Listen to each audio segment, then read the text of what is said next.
Hello everyone and welcome to my presentation on the Guarani War, which took place between 1754 and 1756.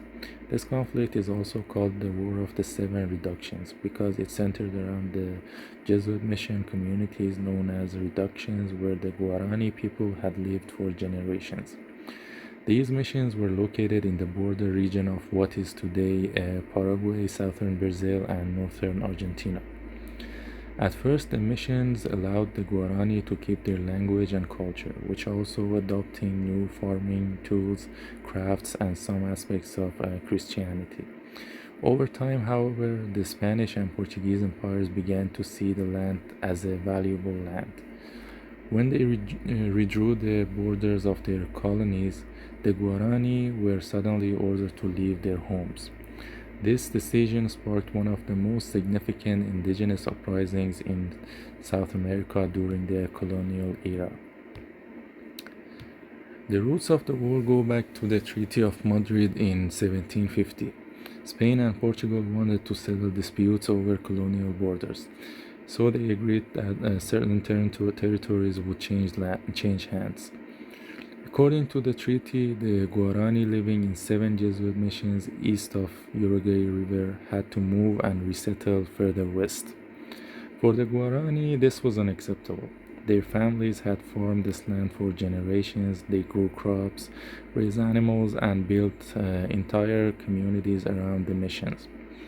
Losing this land meant losing not just food and shelter, but also their spiritual and cultural connection to the territory.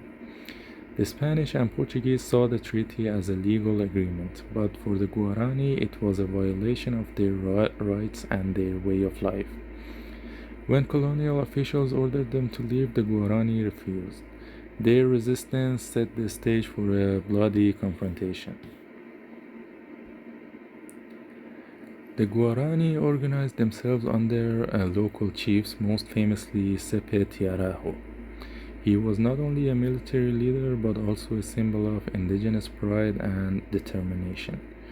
The Guarani warriors were skilled hunters and fighters. They used bows, spears, and intimate knowledge of the forests and rivers to resist Spanish and Portuguese troops. They fought using guerrilla tactics, ambushes, quick strikes, and mobility to offset the European superior weapons. On the other side, Spanish and Portuguese combined their forces. They brought cannons, muskets, cavalry, and disciplined soldiers trained in European-style warfare. The most decisive clash came at the Battle of Boate in 1756. Thousands of Guarani stood against a much larger and better equipped European army. Despite their courage, the Guarani suffered devastating losses. More than 1,500 were killed, and including Sepe Tiarajo. With their leader gone and their warriors reduced, resistance collapsed. The immediate outcome of the war was tragic. The Guarani were defeated, thousands of people were killed, and the survivors were forced to abandon their lands. The Jesuit missions that had once offered a measure of protection were dismantled. The Spanish and Portuguese imposed direct colonial rule over the area, and the Guarani had little choice but to submit. However, the long-term effect of the war tell a more complex story. The Guarani War revealed how strongly indigenous communities valued their land and culture and how far they were willing to go to defend them.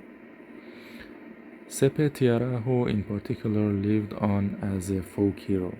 To this day, he is celebrated in southern Brazil and Paraguay as a symbol of resistance and indigenous pride.